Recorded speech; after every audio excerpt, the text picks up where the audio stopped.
All right, good morning, Biafrans from here. Um, just before I go on with what I want to actually bring to Biafrans this very wonderful morning, I would like to use this opportunity to tell the people who have been messaging me, giving me voice notes, trying to ask me about our defense forces. Number one is I don't know anything about them, and I don't want to know. The only thing I want to really know about the defense forces is their welfare and, how they are doing their wonderful job in protecting Biafran land. Any other thing from that, I don't really know, and I wouldn't want to get involved. So if you want to know anything about our defense forces, which is our military, you can Google or rather look for the defense secretary's email and then send him an email or follow him on X handle. That is why I've always urged Biafrans to always follow Dr. Madam Ngozi Orabueze, the COS, our Deputy Prime Minister, so that you will get every necessary information that you need from that handle. The Defense Secretary, if you want to speak to him about our defense, our military, that is the right person to speak with. I'm not the right person, so please I don't want to get involved in that. Realistically, secondly, I don't do anything pertaining visa. I don't do any importation. I do not buy anything for anybody where I am in the world. I don't do that. Please, nobody should have that kind of discussion with me again. Some people are sending me this email, so I need to clear myself. I don't do business online. If that time comes, then I will inform Biafrans. But for now, my eyes is focused on the prize. And what is the prize? The freedom of Biafran and defending the mandate of Obato Obie, which is the Prime Minister. Thirdly, I want to use this opportunity to tell Biafrans that Nigerian government is just lying to the world, disgracing themselves all over the world. They don't have any edge over what is happening to the Prime Minister. They do not have any evidence to provide to the Finnish authority. And today, all what they are doing is just saga and using our internal people for their selfish gains. So they have no edge on any matter concerning the Prime Minister of the Biafran government, which is the Simon Ekpa Njoku. So they don't have any edge on that. Now, before we were given birth, we heard about Thomas Sankara, a Burkina Faso man, was killed because he was trying to liberate their nation. Steve Biko was also killed. Patrick Mulumba was also killed because he was trying to liberate Africa. Kwame Nkrumah of Ghana was assassinated, or rather killed, because he was trying to free his people. Colonel Gaddafi of Libya in 2011 was unalived by the West because they want to liberate Africa. Now, nnamdikanu was extraordinary rendition from Kenya with European passports, and people have spoken about it. Nobody did anything about it. The international body never did anything about it. All they do is to keep quiet and turn a blind eyes. Dr. Cho Ayuba, who is currently in detention in Norway, was trying his best to free the people of Cameroon from Paul Bear because they were unaliving them. So he decided to break out from that nation so that he can have his own nation where they can live as humans. The Norway people arrested him and detained him for doing nothing. So as we speak, Dr. Cho Ayoba is still in detention in Norway without any charges. Today, Mazi Simon Ekpa Njoko, who is fighting for the freedom of his people, Biafra, was called in for questioning just almost a week to the Biafran independence. And the words turn a blind eyes. Nobody is saying anything about his call for questioning. Today we have this man called Ibrahim Traore of Burkina Faso making a huge wave in the whole of Africa. Now, the same Western world that has refused to say anything about Mazi nnamdikanu, Mazi Simon Ekpa, Dr. Cho Ayoba, they are now speaking. Using a black man as well, a general. Speaking, talking. Oh, Ibrahim Traore is a bad man. Ibrahim Traore is trying to use all the mineral resources, gold around him to make himself very powerful. And that this is what it takes to liberate Africa. But this man is having it all alone. When we were told Gaddafi was trying to be the president because Gaddafi has already ruled Libya for 40 years and he doesn't want to leave power, we thought they were trying to help us. Today, Ibrahim Traore is a bad man. Now, this goes to show you that these people, they don't want your freedom. They want you to remain in bondage. And African, you need to rise up. We need to rise up at this point to protect and to defend this man called Ibrahim Traore of Burkina Faso. Nothing must ever happen to him. Biafrans and the soldiers stand with you 100%. It is only in Africa that self-determination is a crime. It's only in Africa when you rise up to defend yourself against this Western imperialist, you become a terrorist. Like General Christopher Musa is just going around disgracing himself, warning Biafrans not to speak about the indigenous people of Biafrans, warning Biafrans not to talk about ESN. A man that is not gone to any war in his life, disgracing himself.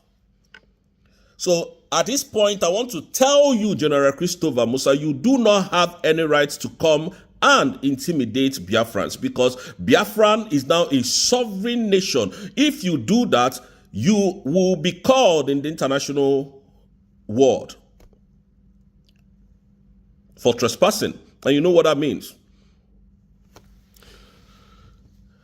Now,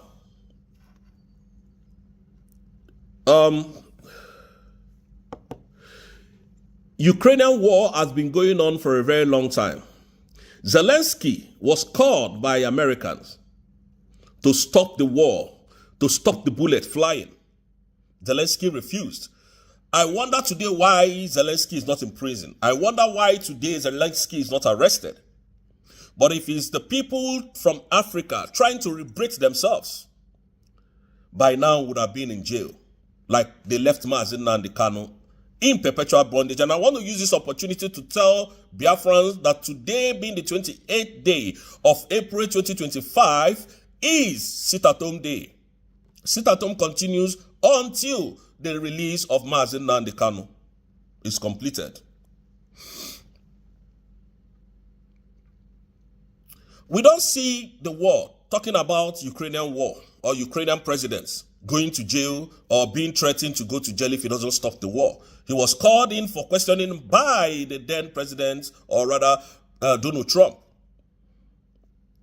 But the guy said, no, he's not going to stop the war. And the war continues. Even up to today I'm speaking. Nobody has arrested him. Nobody has called him for questioning. Benjamin Netanyahu was fighting Hamas. Today, that war was called to an end, and Mr. Benjamin is not in the prison. He's not arrested. Why is it that when Africa rises up to fight for their freedom, you tag them a terrorist? You tag them a criminal. You restrain them from defending their land. You take them away.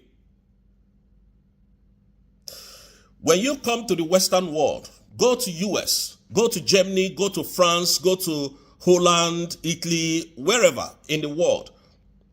Ask them,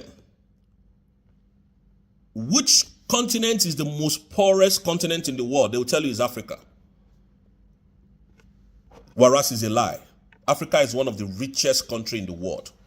If Africa was the most poorest country in the world, then leave us to, develop ourselves. When Donald Trump came in January, what he did was to deport most of African and Asians. Now, if we don't develop Africa, if we don't develop ourselves, this is what we are going to be getting. I'm speaking today because of the American general that called for Ibrahim Traore to be, arrested or taken out of power because of his selfishness, because Ibrahim Traore is liberating Africa. When Gaddafi was taken down in 2011, they told us Gaddafi was stopping growth in Libya. They told us Gaddafi does not want to leave power because he's becoming very stubborn and he doesn't want to give democracy a chance in Libya.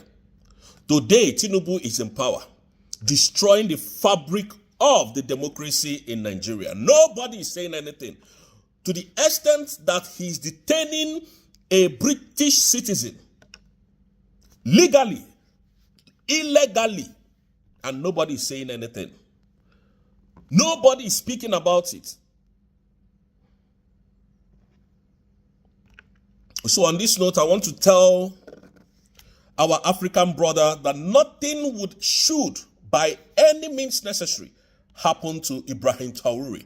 This is a man every one of us must defend, protect, and speak every single day about him when the West are coming close to assassinate him, because he has escaped so many assassination attempts. And on this note, I want to tell the Burkinabe that Biafrans are strongly standing shoulder to shoulder with you.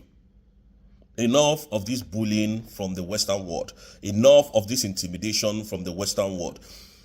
When Gaddafi was to be taken out, they brought Obama into power and named Gaddafi and take out Gaddafi. I told you people that they can never completely come to do it themselves. They will always look for someone of your color to do it. They can never.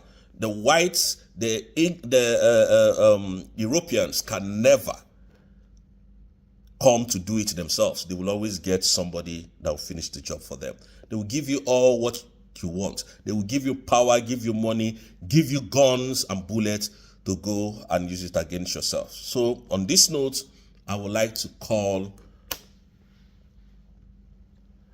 on the EU to quickly tell Tinubu to release the leader of the indigenous people of Biafra, who has done nothing wrong, a British national. If nnamdikanu was kidnapped in Kenya with Nigerian passports, that would have been a different case. But this man has denounced being in Nigeria. He wants his own country, and he was kidnapped with the British passport. So keeping quiet means a lot. It means a lot. So you must speak out, and nnamdikanu must be released at all costs. And Simon Ekpa must be released by every means necessary. You see, by next month is a game changer for Biafrans. Thank you so much, Biafrans. I want you to understand that Tinubu has not got,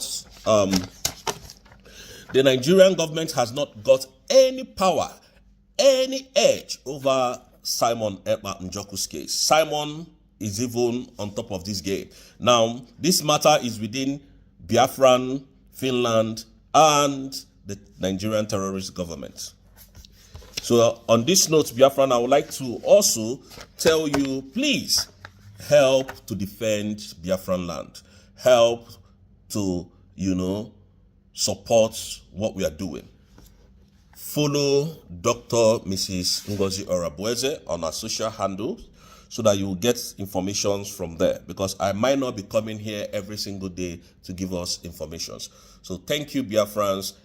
Thank you for supporting me. Thank you for guiding and for your guidance. I mean to say thank you for your resilience over this, our determination. Now, I want Biafrans to understand Biafran is now a sovereign nation. Madam Ngozi Orabueze has redeclared the independent state of Biafra on the 29th of November 2024. So we will stand to defend that mandate that Obato Obie has asked us to do. From here, thank you. I want to appreciate our leader, Mazi nnamdikanu, Mazi Simon Ekpa, and Dr. Mrs. Ngozi Orabueze. And finally, I would like to use this opportunity to give kudos to the Ambazonian president, Dr. Chu Ayuba. May God bless you all for fighting for the independent state of your country. Thank you so much, and to liberate Africa. And may God bless you all. For that wonderful question, the anchor of this great platform.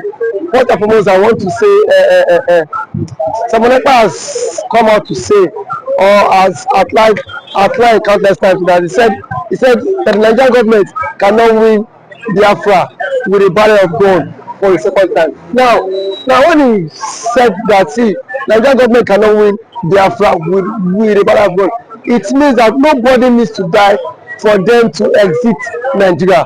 Now, Ojukwu fought Biafra in a different dimension. Now, nnamdikanu did it via his own dimension. So Ekpa is taking it globally. And now, we've seen world body recognize Biafra. We've seen the UN and then some other global body have come out to endorse the Biafra struggle. So kudos to him, it is a plus. Some persons have come out to say that Samonekpa should be discredited, the likes of Ohanes Edigbo and that of the Southeastern governors. But my question is that you said Samonekpa should not be taken serious. Then who should be taken serious? The government who is not willing to protect our people? Is it the people who have refused to speak up when the Igbo man has been marginalized in the country? Is it the same governors who have become a tools in the hands of their Fulani master? So for you to even have a character like Samonekpa and nnamdikanu to have come out to say enough is enough, that we are tired of this contraption called one Nigerians. It shows that these people have this mindset that, see, they can no longer be the slave. So for him to have even gone as far as to hire lobbyists that will speak on behalf of Biafra in the world in the UN summit, to me it's a plus, and that alone, the voice of Biafrans will be heard globally, and the voice of an Igbo man is also being heard globally. Now let me take it back the line. When Southern Sudan and South Sudan wanted parted ways, nobody killed each other. Nobody go through the route of violence. It was done amicably. So Samonekpa is doing it amicably for him to convince world leaders that this thing is possible. And why the government of the day, the present government of Nigeria, are not seeing it that way. Thank you. You can also to the government, to the Nigerian government, be worried about people. Why would they be worried? The same people have sent assassins to kill Samonekpa. Now only he has escaped. So see, one thing about it is that the government of the day they are panicking. There's panic. You know what it is now? For a particular tribe, for a major tribe to exit your country, you know how an Igbo man is. You know the investment of an Igbo man is in the country. Now imagine in Nigeria without an Igbo man. Let's just imagine that. I mean, dominance. That means the Hausa man would now dominate virtually every government perspective in Nigeria. So now the reason why the Igbo man is still believe that's Nigeria is because the Igbo man is still in the contraption called Nigeria. And eventually, if the Igbo man leaves, my brother, the Yoruba man will know the true meaning of Nigeria, and then we now know who owns Nigeria. Just like what Angwabula said, he said they are not scared of the Igbos parting, exiting Nigerians. That was what he said. He said they are not scared. Indirectly, that means the other tribe would not have sense of belonging in the country, and we know it. I know it too.